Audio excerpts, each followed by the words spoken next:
Hello, hello, hello, hello, hello. Welcome, welcome, welcome, welcome, everybody. How are you? How are you today? We live, we live, we live. Get in here, family. Get in here. Hey guys, am I Y'all get in freezing? here. You kind of in there today a little bit. I don't know. You got to talk some more. Go ahead and introduce. Oh, do your intro. Hey you guys, it sounds real hollow in here, right? But I'm not on Wi-Fi, so I need to know, and I'm talking more so that you can Can't tell hear me if you. I'm freezing. She can't hear me? Laquita can't hear you. I can hear you. Laquita can't. But you do sound a little hollow. I don't know what's wrong with my It's emblem. hollow because there's no furniture in here. Yeah, we know. And why isn't there any furniture? Where are you, Poo? I'm at my new home. There's no furniture yet. Home is where the heart is. You got your new home. Congratulations, Poo. Congratulations. Congratulations. That's so Can you hear me, exciting. Laquita? Can you No. hear it yet, Laquita? Okay, say something. Can you Can hear me you? now? I can hear you. Okay. Yeah. Okay. Mm-hmm. All right, we good. Welcome, welcome everybody to the kitchen table talk, where no topic is too heavy or too light for the table. Listen, you guys, the week is already gone. This is That's that crazy. fast. I'm like, whoo, it's too much. Y'all get Yeah. in here, family. Get in here while we get warmed up. Y'all get in here. Miss Laquita, how are you? I'm doing well. Thank you for coming back and sitting to the Yeah. table with us. Thank You're you, thank welcome. you, thank you, thank you. We enjoyed you last week, so we're so glad you decided to join us again. Absolutely. Thank you. Very good. Very good. We appreciate it. We know you can be doing many things with your time right now. So thank you. Right? Like it's going so fast. I could be resting or something. Miss Laquita, we were talking just a minute ago. We're still talking about mental health, you guys, and just everything that's happening. And so we were talking about during Mental Health Month how suicide seemed to be on the rise. And Mhm. Ms. Laquita, can you share a little bit about what we were talking about before we came on the air? So we were talking about hi everybody, I'm Quita Suggs, but we were talking about how it seems as if the rate of suicide is going up because we're hearing so much about people who have taken their lives. And I was sharing that I also work as per diem at Kaiser and I do psychiatric holds. And when the COVID-19 first started, it was like a really slow pace. It seemed like people had slowed down in coming into the ER.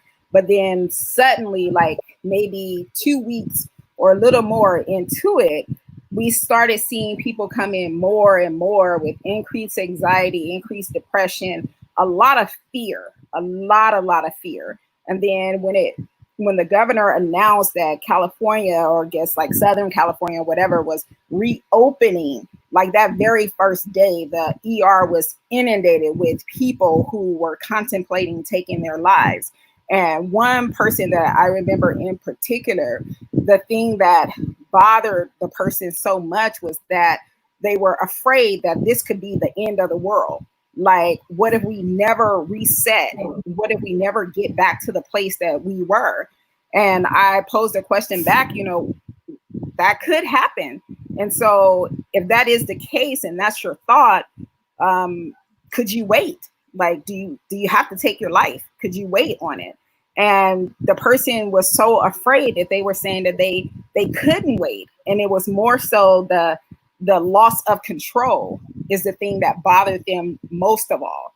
And so they would rather be in control of their life and end it rather than wait to see if something worse than this is going to happen. And we saw an Wow, increase in that. that's interesting. Hmm. What would the core? So is there?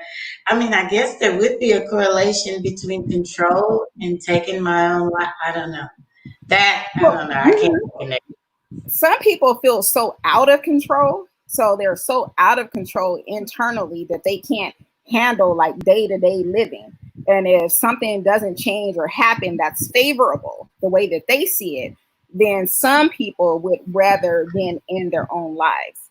So there is a control element that is attached to suicide, because you think if I've been grieving a long time and I want to stop my grief, the way I stop my grief is controlling it by taking my life. So there is a semblance of control that we see with suicide. Yeah. And That the is, degree of loneliness and feeling Especially that you're with by how yourself. I can see that, especially with how the person described it, because I'm assuming if I'm being told by the governor to stay in the house, or Mm-hmm. I'm being told that I can't do, I have to wear a mask, or life is not, Mm-hmm. what it was once before. Yeah, that could be very heavy on somebody. So I can see the correlation Yeah. in the loss of control. If I'm just out of here, then there's no need, and there won't be a concern in that area. Mm-hmm. So sad. yeah, that's interesting. That, Yeah. and see, the little brain think, I don't know, I just think of that the complete opposite. But I get it. I get the connection. Mm-hmm. But okay, maybe a ray of light on that right now is our president starting to get it. Maybe you think, Yeah. even though, yeah, he's wearing a mask, he's promote, Mm-hmm. he's kind of Yeah, did trying see to get that. on board, which will, I'm hoping, encourage people. So Right. that might be a ray of light, sunlight, Mm-hmm. and Right. man, so we want to continue to focus. I mean, we have one more week left. You guys bear with us, but like that's the reason why it came up. We were sharing that it's been such a heavy month, but we are dealing with mental health issues and trying to maintain mental health during such dark and uncertain times. But Mm-hmm. in doing so, it appears, like you say, people are starting to really panic and try to end their own lives, and for the rise of that. And Mm-hmm. so I think while it is a heavy month, it's needed apparently, right? Right. Mm-hmm. Yeah. So that's just, it's interesting. God always knows, because it wasn't really something that we thought about. It was just kind of like, okay, it happened to be Mental Health Month. We had Right. quite a few people that had experienced loss. Let's do this. And then now all of this is happening, and people are continuing to experience this anxiety. So, Yeah. like I've always said, it's not the amount of people, because it might just be one person listening that need to hear something that Mm-hmm. was said or will be said on these shows that will help circumvent or save someone's life. So I just got to be obedient to what is put in me, and Ram. And so that's kind of what we're doing here.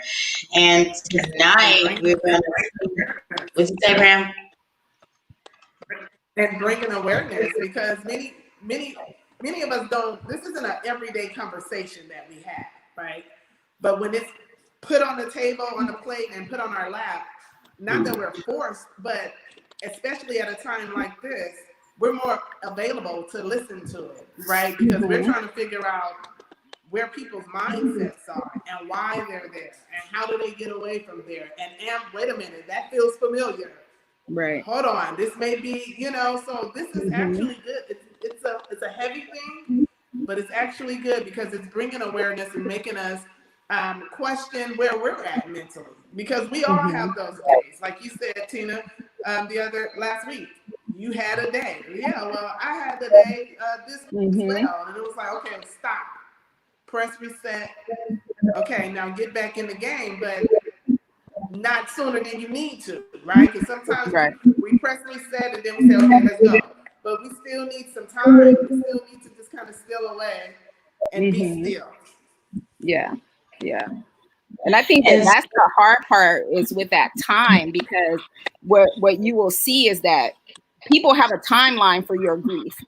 they don't want to hear about it indefinitely, and they want you to move past that point sometimes at a time when you're not ready to move past that point.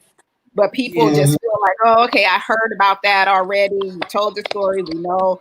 We're sorry that it happened, but like, okay, I'd rather hear something else. So they'll start dodging you, or they'll either like, pathologize you because something must be wrong with you that you still are talking about your son, or me talking about my mother, or someone talking about, their significant loved one. What's wrong that you have to keep talking about it? And what I find is that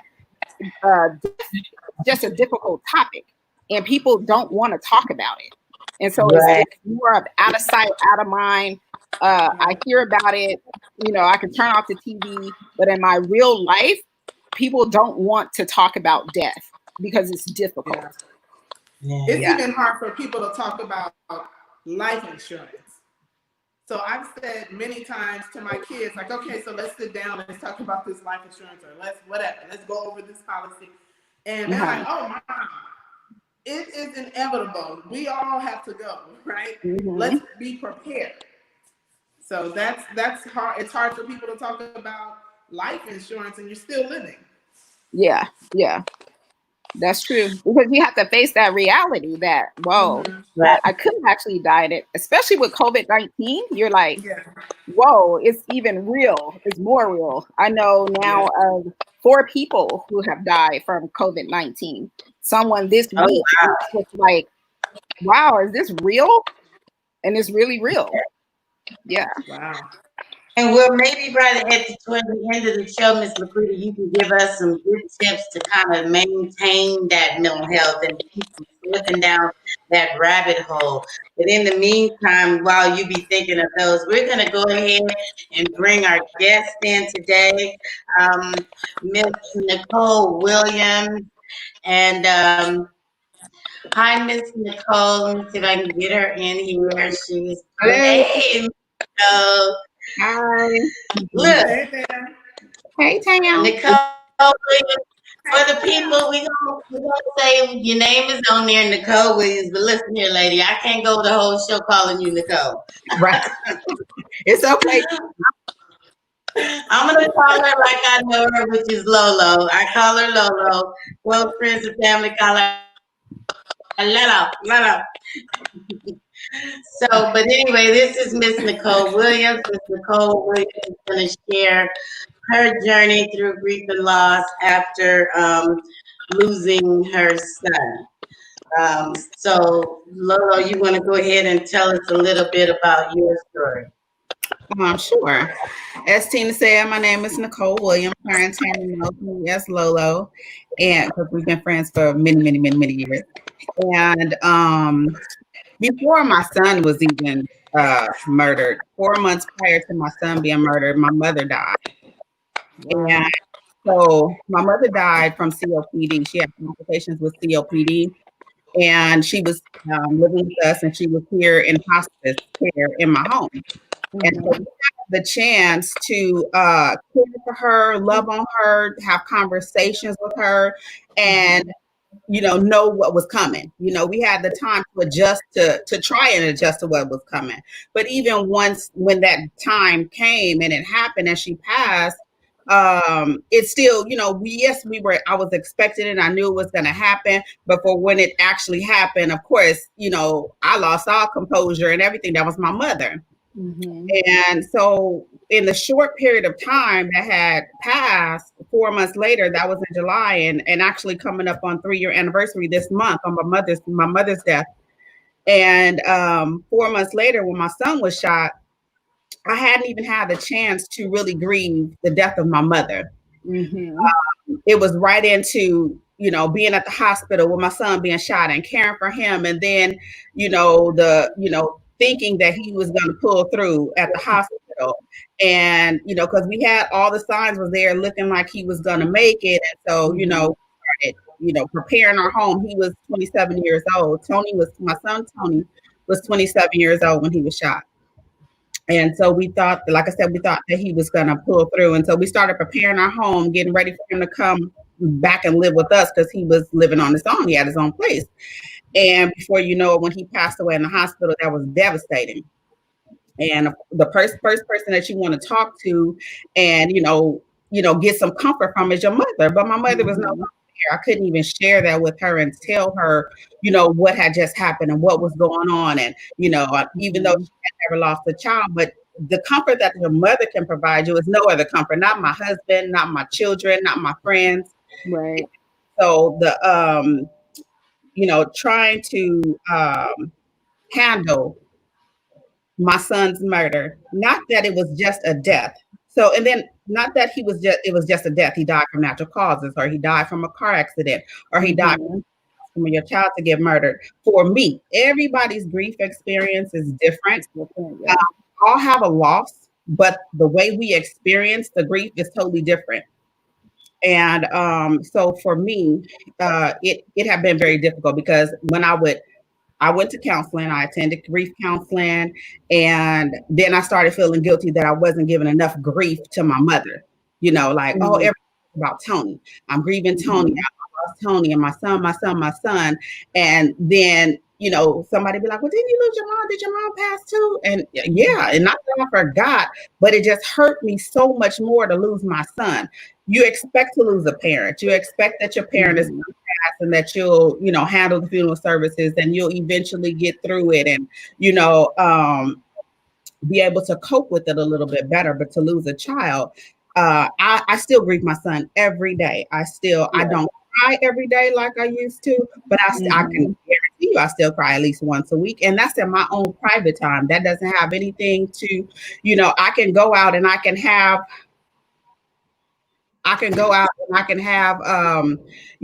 interact with my friends and everything, and I can have a social occasion, and then I can come home and feel guilty about that because I shouldn't be laughing and smiling, and I shouldn't be enjoying myself, and I shouldn't be having a good time because my son has been murdered. And then you may see me one day advocating for justice or advocating for gun violence prevention and awareness. And then the next day you may see me celebrating something else with one of my friends, one of their birthdays. And sometimes I feel very hypocritical and guilty about doing that, because I feel like it's only been 2.5 years. Right. It hasn't been, I feel like there's a certain amount of time that, not that there's specifically a certain amount of time that should grieve, but I feel like, should I be happy yet? Should I be okay right now? And of course, I know that my son will want me to be happy and want me to be living my life because that was just him. He was full of life. He was funny. He was a comedian, all of that. But it's just internally, those are things that you can't change. Of course, your friends want you to move it along. Come on, girl, let's go. Let's pull it together. You're looking a mess. How long you gonna look like this? I need to see you starting to do better. Yeah, in my mind, I want to do better. In my mind, I want to feel better. But you just don't get over it. Right. You don't get over something like that fast. You have your my relationship with my friends is, yes, I want to have a relationship with my friends, and I want to have a relationship with my other children. I want to have a relationship with my husband, and I want to be able to have normal conversations and interactions with them. At the same time, where we are and doing something, I can still see something that will trigger me to think about my son. And then now, now I'm upset or I'm sad or, and I don't want to change the mood of the function for everybody else. So you kind of tend not to go out as much and not to hang out as much.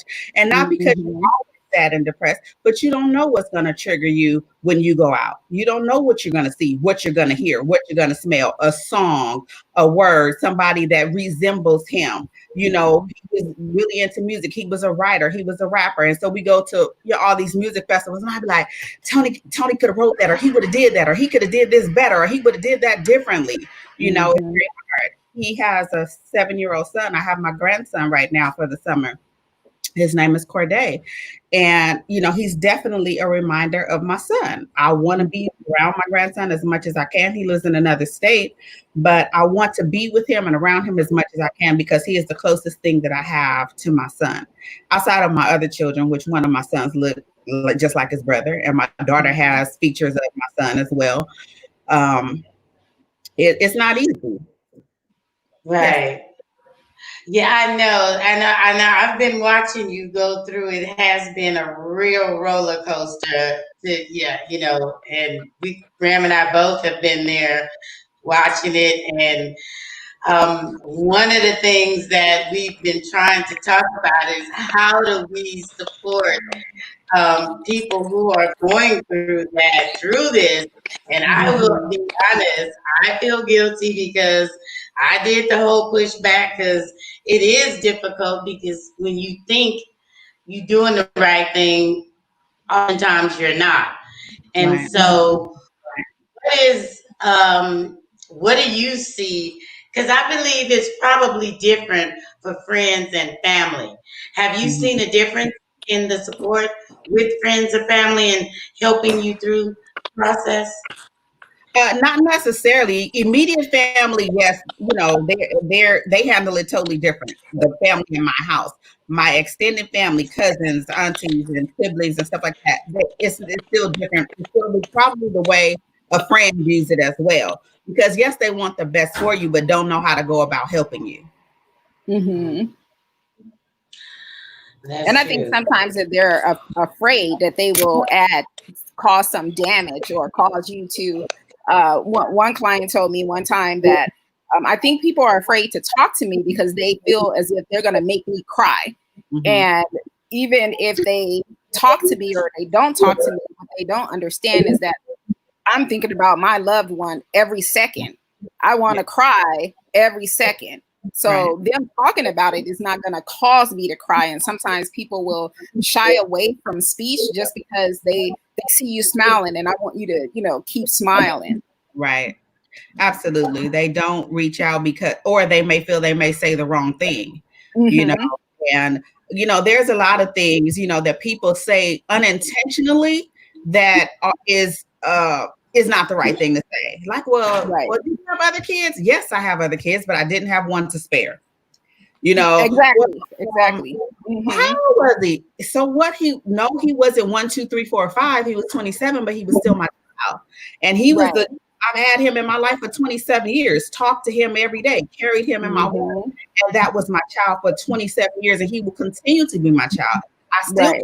people say, how many kids do you have? I have 4 kids, Mm-hmm. and it is things that people kind of say unintentionally. And Yep. I remember one time it was said that, oh, this is her oldest son. That's not my oldest son. My other son had, Mm. but I know she didn't mean no harm in that. It was just at that particular time when she was Right. introduced to him, that's how it came out. But no, Right. my oldest son, Tay, he will always be the middle child. Khalil will always Mm-hmm. be the baby, Uh-huh. and I know that those things are unintentional. When people say that, I used to get so offended when people would say, well, don't you have other kids? Yeah, I do. And what does that matter? Right. Something happened to them, I would still be on the ground crying, grieving, and then I lost my mind and trying to put my life back together, pieces of my life back together. I'll never be whole. Never be whole. Mm-hmm. I'll always be a mother that has lost a child. I'll always be what society calls a survivor, the surviving member of a family that has lost a child. Go ahead. Being considered a survivor. Because I don't agree with gun violence. I was not, yes, I was, impacted by it, but I was not afflicted by it. So I don't like being considered a survivor. Yes, I know I'm the surviving parent of a murdered child, Uh-huh. Right. but I wasn't shot. To be a survivor is somebody that has been shot and survived the shooting. Of gun violence. When we're talking about gun violence survivors. Yeah. right. So one of the things that Quita asked, because next week we're going to have Can you hear me, Ram? Or is it a delay? I was getting ready to ask one of the things that I'm curious because Laquita asked me. We're gonna have next week a young lady who lost a child, but it was infant death, and she was kind of surprised that I separated the two, and wondered, did I do that consciously? And I I kind of indicated no. It was kind of the mothers that wanted to talk about it separately. Can you tell us why for you it's different? It wasn't it wasn't only that it was a person that had lost an infant. I kind of also told you about in group, when you're in group, there's people that have lost all different, relationships. And so in group, there was somebody that lost a friend. To me, like I said, we all grieve differently. A loss is a loss, but how we experience it is different. So like I said, I had my son for 27 years. And that doesn't mean that you don't feel close to the child that you lost, that you have for a week or 10 days or anything like that. Or you don't feel close to, you're not as close to the person that was your best friend that you've had in your life for 20 years. For me and my experience, I just don't, I don't think that we share the same conversation about grief when I can tell you about my son's life from the day I carried him to the day he was buried at 27 years old, and that and now I have a grandchild. It's just totally different from me. Now, other people may have a different take on that and a different experience, but that's just for me. It's difficult to, it was difficult for me I can acknowledge and accept it and, to relate to somebody that was really struggling 15 years later over the death of a friend, and I'm here and I'm trying. My son was just murdered. I can't fathom sitting here listening to that and not take away that he's not grieving. You are grieving. For me, I need to be in a circle of mothers that have lost their child. Yeah. To gun violence. Yeah. Or even an accident. If you lost your child to some type of tragedy, car accident, together, whatever, I'd rather be around a mother that, and I am in a circle and a group of mothers that I know that I have met through this journey that have lost their children. And if I'm having a bad day and I just lost my son, I know women that it's been 5, 7, 10, 12 years. They can tell me at 5 years, this is what I was going through. They like, you only at 2 years. So baby, it's you're not even there yet. You still gonna have bad days, and so that was just my preference. I'd rather be in a grief circle of people that have experienced the same thing that I've experienced.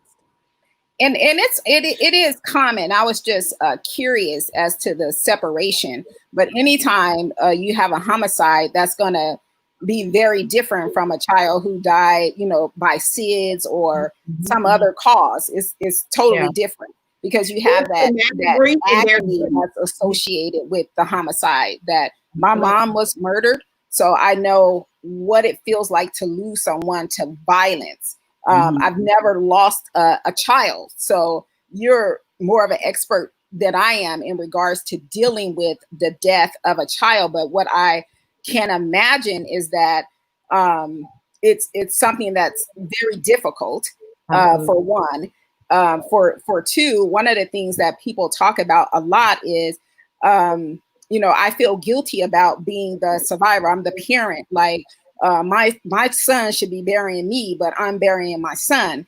And they often, I don't know where that belief comes from, because from the beginning of time, when Cain slew Abel, people were burying their children before their children were actually burying them. But it doesn't change the fact of how difficult it is and how lost you feel when you lose your child, because they say to lose a child is to lose your future.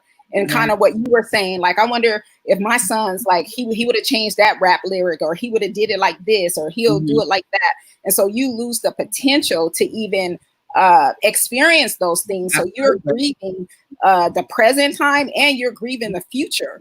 You're grieving like, his child not being able to be with him, and what his child has lost. And then you complicate it more by then having experienced the loss of a parent just 4 months prior to that. And they say if you lose your parent, you lose your past. So like you're grieving all around.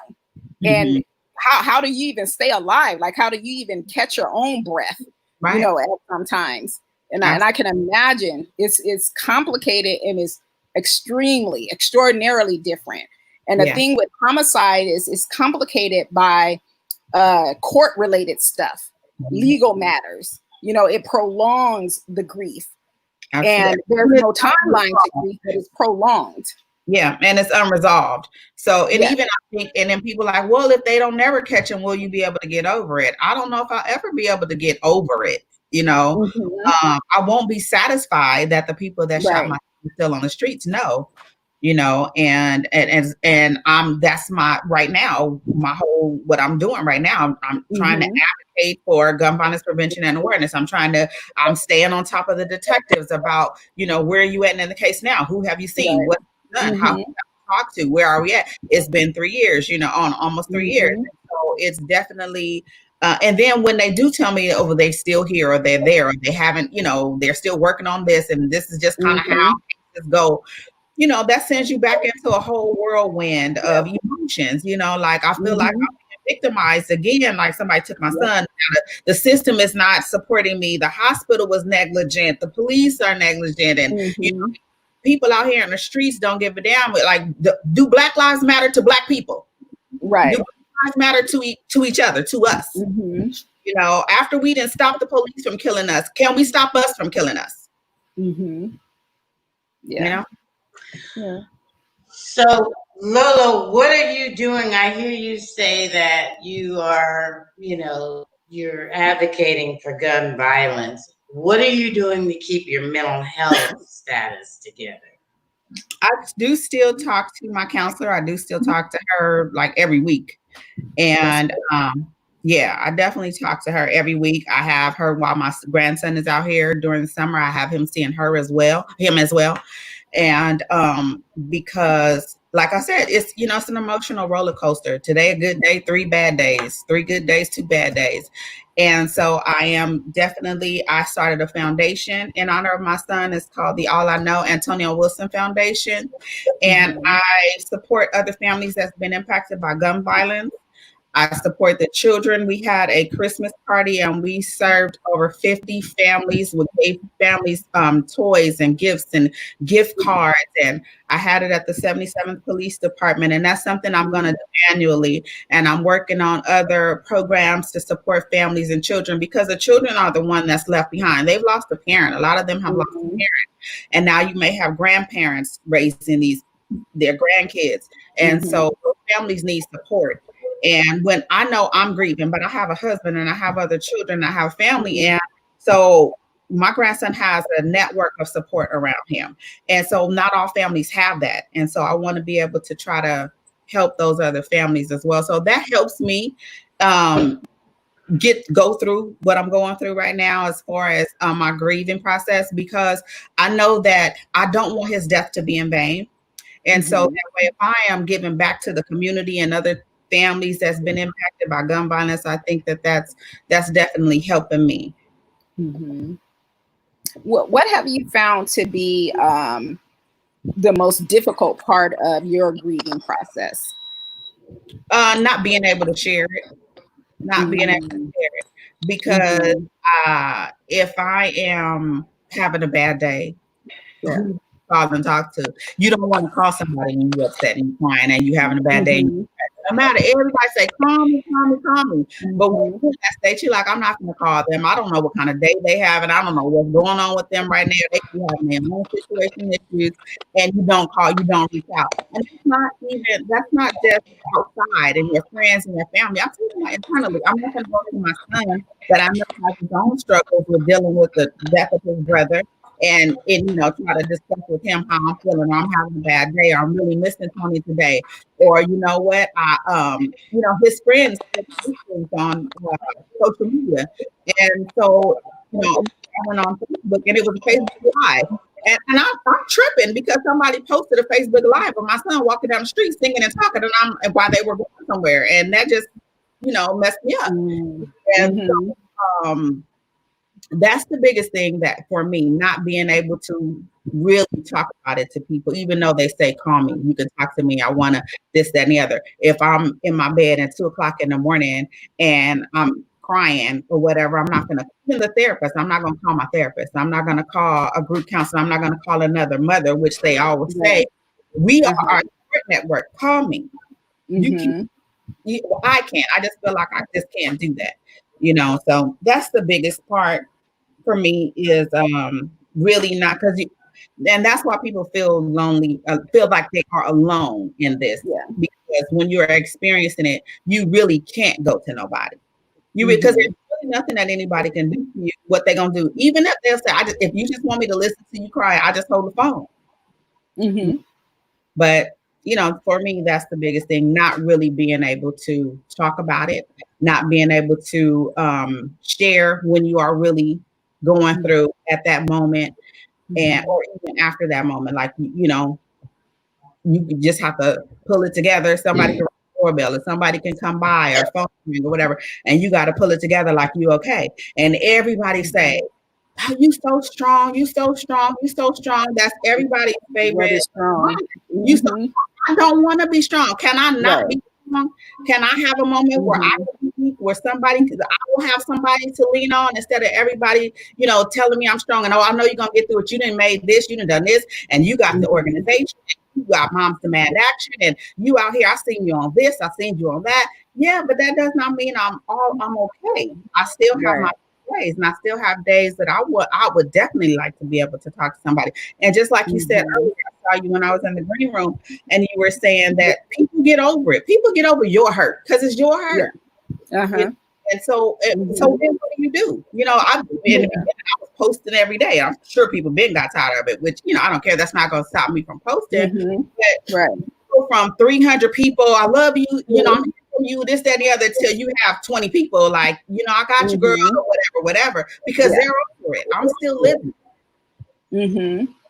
And that's one of the things too. And I know we're talking about homicide, but it's one of the things too that drive people who have suffered a significant loss to contemplate suicide, because after a period of time, you feel alone. No matter how many people are around and no matter what people say, you really get the sense that you are by yourself. And that's the time where the loneliness will kick in and the woe is me, all of those things will start happening, because one of the things that we do is we're going to stop our own happiness, like you said, because I don't feel like I should be as happy and my son is in the grave or my son is in the hospital room. And I felt the same way. Well, my mom, she was murdered. Like, it's insensitive of me to like go on with life. Like, how do you do that? Right. And so obviously, we are going to do it and we have to do it.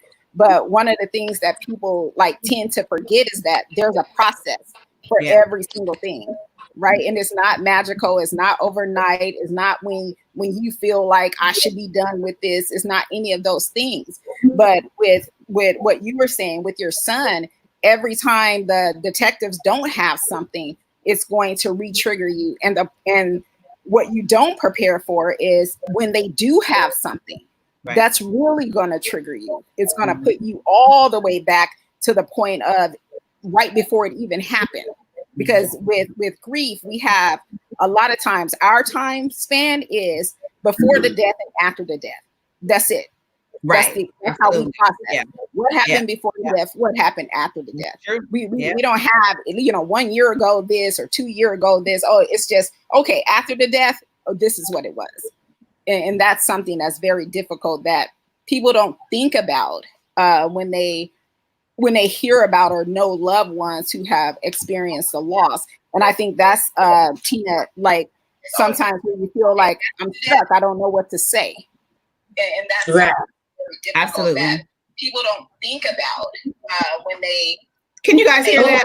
Know loved ones. It's delayed. Is that your thing, Lolo? What is that? I don't know. It's over. Okay. So now I want to know, unless you got a question, Ram, I'm because Lo been going and So now I want to go ahead, because there's a lot of noise in my background. So just go ahead. I'm muting. I'm gonna mute. You can type your question, Tam, right? Oh yeah, type it. Type your question, Ram, if you have one. What do we do then? I mean, because you just said yourself, everybody is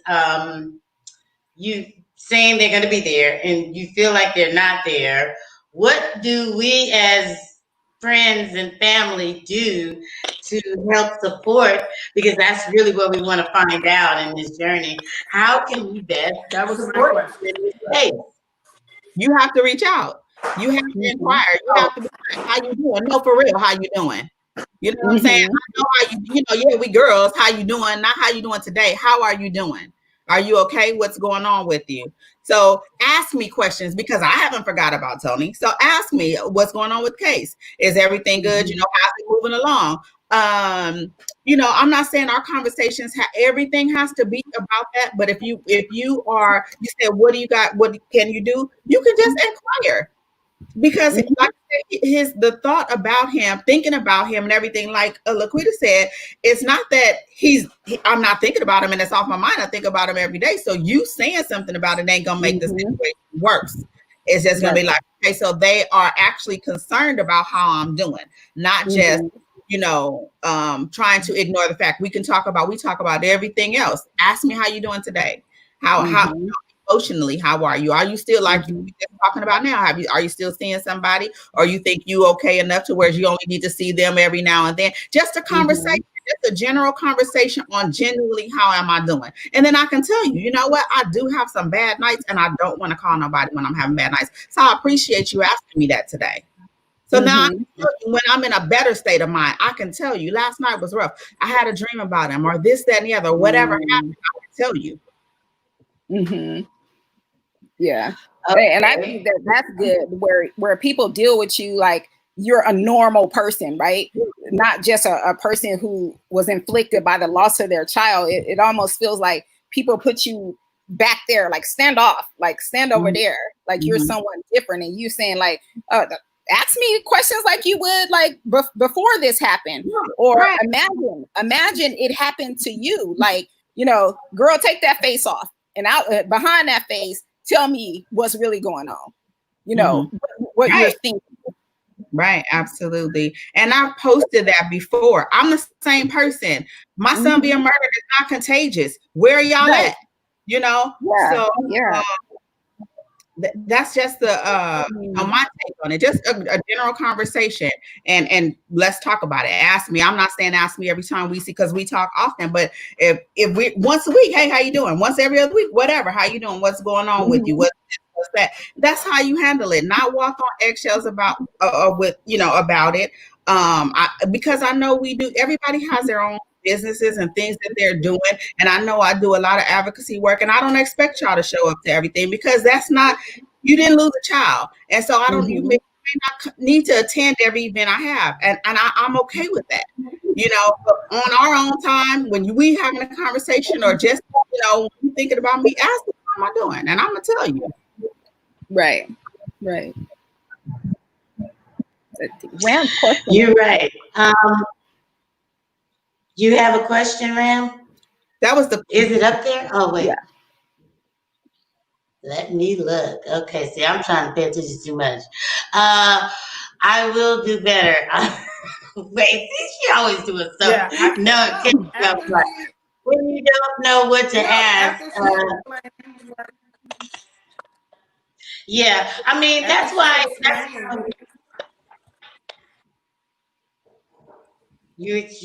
Okay, Graham was saying she explained it. What she said, I'm saying I will do better, because sometimes, like, you don't know what you don't know, right? And as you stated earlier, you don't want to call people at, you know, certain times or whatever. So many times, I'm not saying me, but maybe me too, we think you're doing okay. Like, okay, seems like she's been doing okay. Do you think that you are sometimes unconsciously, not unintentionally, holding on to that strong mask?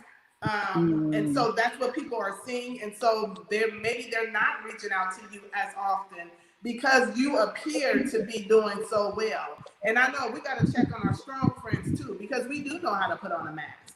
But do you think that may be something that you do, not on purpose, but you just do it because you are a strong woman?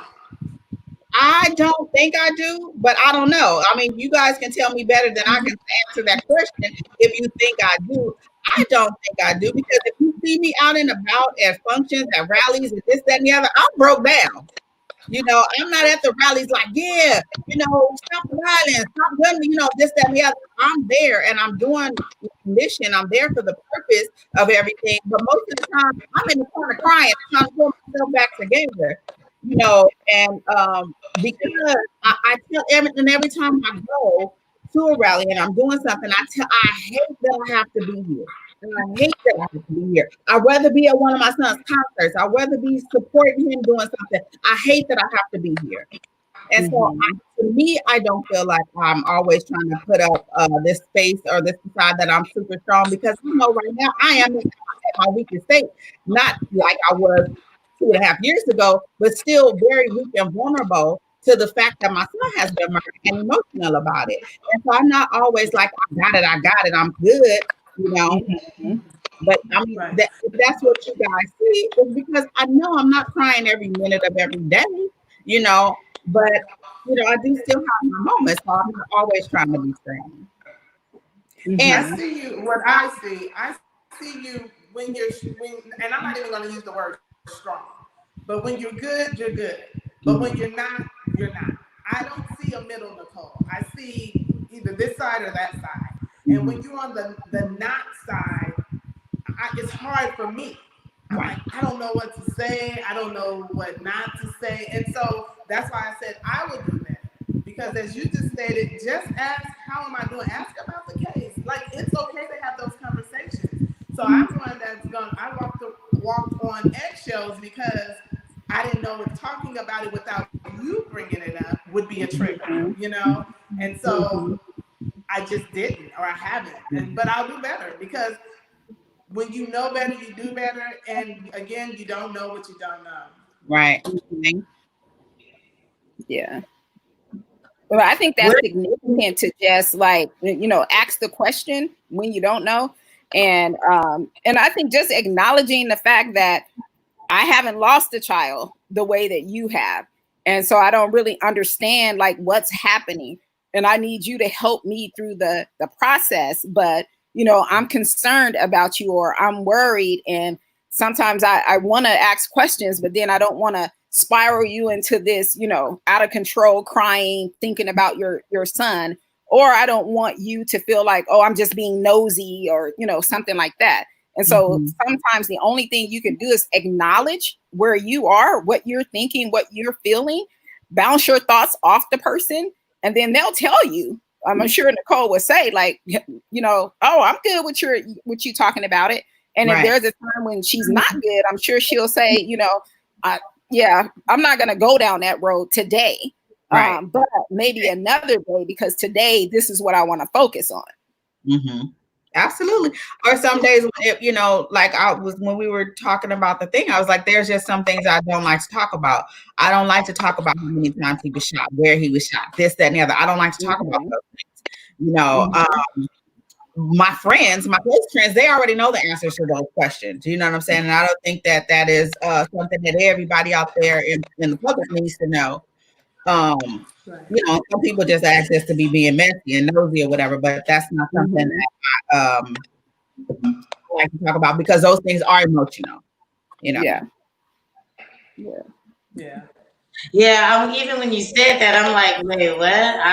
That wouldn't be a question that I don't know why you wouldn't want to talk about it, but it wouldn't even be a question that, I don't know, it wasn't on my radar for sure. But I guess, you know, it's your experience. That's what they want to know. Where? What? It doesn't matter where he was shot. Yeah, I don't get that part. But yeah, it's you know, we're all, you know, crawling through this as supporters, and you're knee deep. Where do you feel like you are, you know, since there is no real gauge?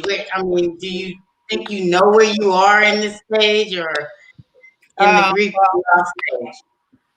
I'm definitely past denial. I accept that this has happened. I still get angry about it. I have my depressive moments. I have my depression moments, and the bargaining, I did that when he was in the hospital, bargaining with God. I'm definitely not bargaining with anybody anymore. And except I have not come to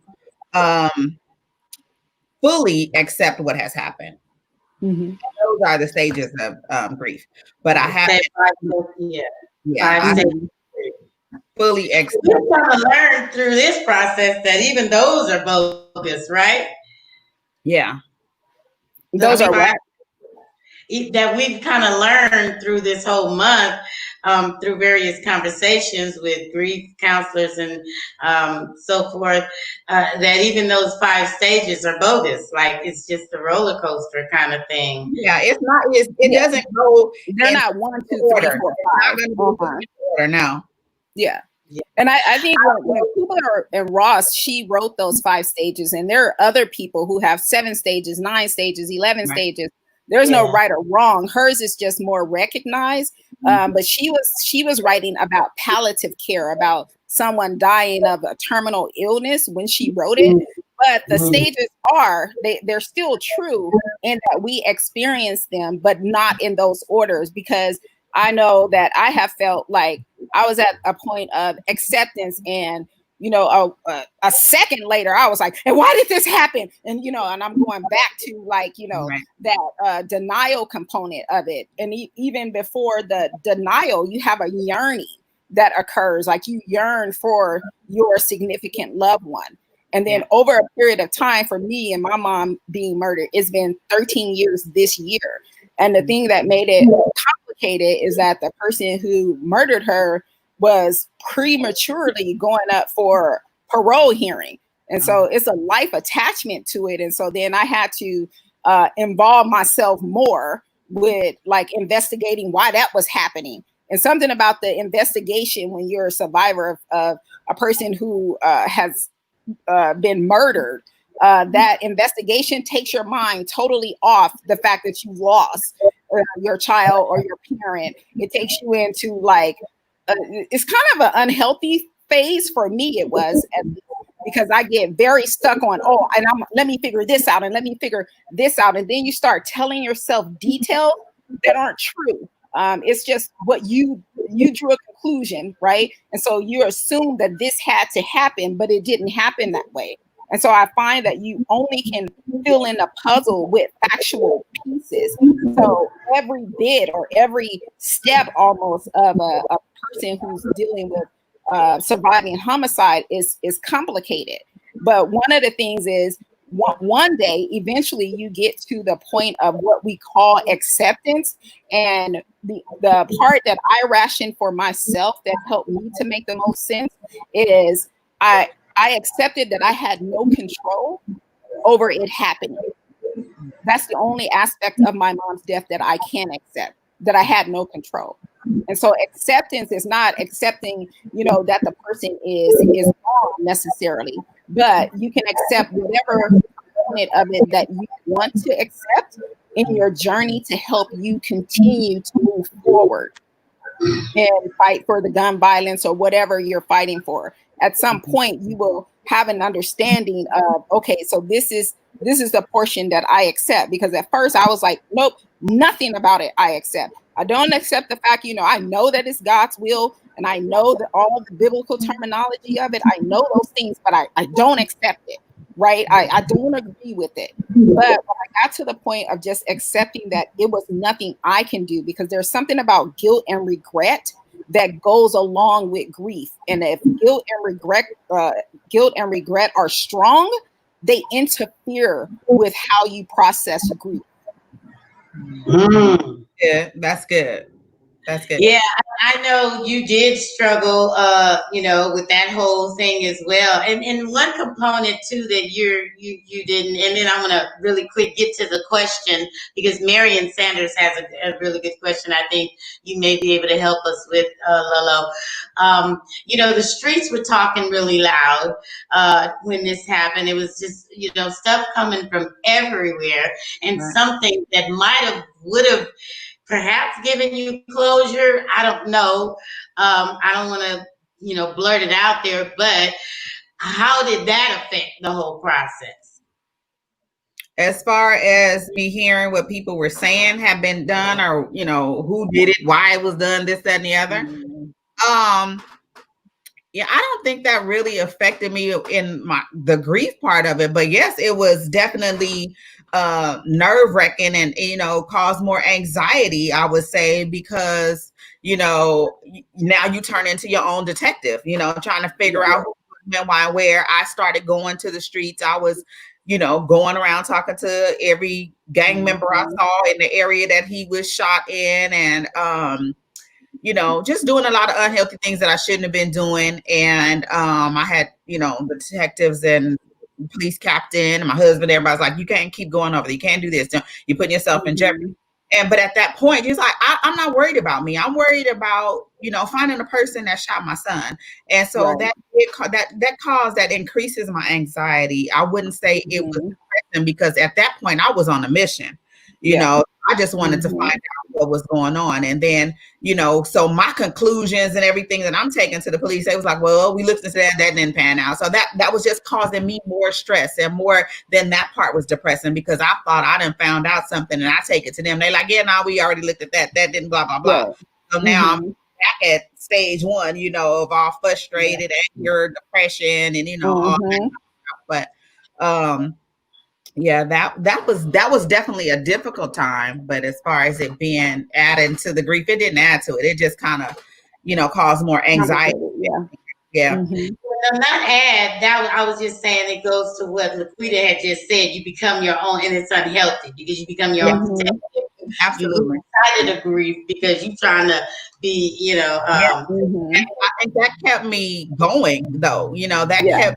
Because if I wasn't out there in the streets talking to people and investigating and doing this, that, and the other, then I was in my bed. I was in my bed crying, and just like back to, I don't understand this. I don't understand. I don't understand. I don't understand. And so that's what kept me motivated and going. And I have definitely channeled that energy in a different direction, not necessarily out there talking to those people and doing that, but just trying to do it in a different direction, in a different way. Right. I'm glad you cleared that up. I don't want nobody going out there trying to investigate their own things. No, that's not the best thing to do. But it's something it comes with it. Comes with the territory. It's a natural reaction. If that's the type of person you are. If that's the type of, because not everybody has that in them. My sister and everybody, like, if something happened to one of my kids, they better be glad they got you, because I can't be out there doing all what you're doing. And I mean, it's different strokes for different folks. Right. Yeah. So Marion Sanders says, how does supporting your children through their grief impact your ability to express your own grief? We did go to group counseling in the beginning, even though they didn't want to. So we started off there so that, we kind of could understand that we are going to have individual grief. Like how I grieve is going to be different from how they grieve. And so it was, and they're grown. All my kids are grown. They're all over 18 years old. And so they decided that they no longer would do. They went a couple of times, and then now they started doing their individual group therapy or grief and loss support. And so when they decided they didn't want to go anywhere, they just didn't want to go. And so it doesn't affect me, because I still have conversations with them. I still talk to them individually about how they feel and what's going on. And I know when one of them is going through something. If they're here in the house, if they're home, then I know when one of them is going through something, and it's about their brother, whether as opposed to if it's about something else. It's just the look, it's their mannerism, it's their behavior around the house. But how it affects me, that is when you can say that I'm, I have my strong face on, because I want to be there to support my kids, and I want to support them. And so that's when I, of course, when they in the beginning, I would try not to cry so much around them, because I knew that would hurt them and tear them down as well. But now they all know, when I have my bad days now, they just, they'll check on me, but I just stay in my room, so I do still grieve and still be there for my kids. I'm strong when I'm there for them, and when I need to have time for myself, they understand that as well. I hope I answered. Yeah, I think what she's just trying to say is that do you find yourself putting on your strong face when you're with your children, or do you allow yourself just to be the emotional Nicole that you are? I do put on a strong face with them sometimes, and sometimes I can be emotional with them as well. My middle son, one day, I was having a bad day and he was home, and I just went in there and started talking to him and telling him, how I felt and what I was going through. And I don't have a problem with approaching him with them, but I don't want to, like, he was just here. If he was like getting dressed, getting ready to go out or something, I wouldn't have went and talked to him about that, because he was just in his room laying around. I feel like, okay, I can see he's not doing nothing. I'm not going to ruin his day. I can go in there and talk to him. And so I kind of went there, kind of told him what I was thinking about and how I was feeling. And, he definitely, was there to support me and just hug me and be like, I know, Mom, and Tony is this and Tony with that. And so, yeah. Sounds like it's a finding a good balance. You got to find that balance to be able to allow yourself to feel what you feel and support the kids at the same time. Wow, we are coming up on the hour, man. I mean, well, it is the hour, and so if you guys click like and share. There was a lot of things said tonight that somebody needs to hear. And before we sign out, Lolo, tell us one more time about your foundation, what you're doing now to carry on his memory, and where we can find it. Absolutely. I am also a local group leader with Moms Demand Action, which is a grassroots organization for gun violence prevention and awareness. And before COVID, I had meetings once a month at Hyde Park Library on Florence and Van Ness. And as soon as we get through this COVID and we can start back having meetings, I'll be back hosting meetings at the library to talk about how people can get involved. You can still get involved. If you want to text join to 64433, then you'll be join, the word join, text it to the number 64433. And you'll get a text message on how you can get involved with helping to support gun violence prevention, whether it's through legislation, whether you want to be boots on the ground with, gun violence, the gun violence interaction. I forgot what it's called, but we have another department where you can go out and actually work with other organizations that are gang interventionists. And support their efforts as well. And with Tony's foundation, it's All I Know Antonio Wilson Foundation. The website is alliknowfoundation.org. alliknowfoundation.org. And everything that we're doing is on the website. You can check the website there. You can donate there to the foundation, to all our efforts to support children that's been impacted by gun violence. And as soon as we get things that events that we're hosting and that I'm having when the library events start back up, those will be on the website as well. It's the alliknowfoundation.org. And my son's name is Antonio Maurice Wilson. Please say his name, think about him, definitely support gun violence prevention efforts within your community. That'll be awesome. And I had that going right real quick. Are we still on live? One of the best coping mechanisms is something that Nicole said, just being able to talk about what's happening with you and what you're experiencing. Yes. Being able to talk about it. So that's our takeaway. Allow them to speak about it. Don't shy away, guys. I know I've been guilty of it. Many of the family members and friends have been guilty of it. Just allow them to talk about it. Don't take it personal. And we all gonna get through it together. It's just a part of the process. And so, Lolo, we thank you for coming on and sharing your story with us. We appreciate you. We love you. And I'm going to put you back in the green room right now. I'll talk to you in a minute. LaQuita, looks like we lost Ram, but I know. I don't know, maybe her internet or something went off. But wow, that was pretty powerful tonight. And we did learn a lot of things. Is there any last last tidbits that you want to give us on this grief? I hate that you're going to be leaving us. This is your last week with us, but you're going to come back again soon. Yeah. And I'm Hopefully, going to chime into the show as well. So, ask yes, some definitely. questions and things like that. But what I will say is that grief is very difficult. Loss by death is very difficult. I don't want to minimize it or anything like that. One of the best things to do is to talk about it, to seek help from someone when you're unable to really express what you're feeling. Individually, you know exactly where you are, and it's very good to just keep in touch, like have a partner, like a friend or a pastor that you just touch bases with to let them know that you're okay, because there's no way, and this is just my opinion, that you can incur a significant loss and not ever in your life contemplate why you're still living. So even if you're not suicidal, the very contemplation about your purpose is what we call, like a fantasy suicide. Like, you're not going to really do it, but to talk about, is there a purpose for you, is something that is concerning, because everyone have a purpose and we shouldn't want to cut off our life, right? We think because of the death that we have incurred, but it is so strong. The feeling of loss is so overwhelming at any given time that you do have to stay in touch with you. You do have to check on your own mental health. You do have to reach out, to people. You have to take breaks when you need them, like healthy breaks. We find ourselves like escaping into things that are not necessarily healthy, like fantasy a lot, drifting, like staying too much in the memory of. And sometimes we have to step out of the memory of what happened in order to deal with reality.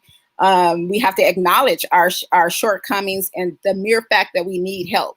Like, it's difficult for people to ask for help, and you still have to ask for help, even though it's difficult. And the loved ones, just to say, do you need help, is one of the things that's very important. Do you need help? Or I recognize that you need help. This is what I want to do. And then let that person tell you. Yeah, we did learn that. We got to just jump in and ask, even if it's uncomfortable for us. Wow. So that whole thing of feeling the fantasy of suicide, that's a norm then. So people shouldn't feel it is a norm. So the thing is just reach out when you start thinking or fantasizing. Wow. Yeah. And we're afraid to do it because we don't want to drive that person. We're thinking like, what if we talk about it and it causes the person to do like whatever? Usually the fact of talking about it is not going to cause them to do anything. Not talking about it is something that could cause them to feel like, I'm by myself. This is too much. It's too overwhelming. Right. Yeah. Well, those have been some great tips. We thank you, Laquita. We hats off to you, and I will see you again soon. Thank you so much. Oh my God, you guys! So you guys said it right here. Please reach out to your family members, friends who have experienced significant loss. Check in on them. If you didn't learn anything tonight, please let that be the takeaway. Just reach out. No matter how uncomfortable it may be, reach out, check on them, and as Monica said, ask them, how are you doing? How are you really doing today? And next week, one more week, we're going to speak to uh, um, Dr. Alicia, and she's going to share her experience with infant loss. So you guys can join us again next week on Thursday at 7 o'clock here in the 6 o'clock. We'll talk to you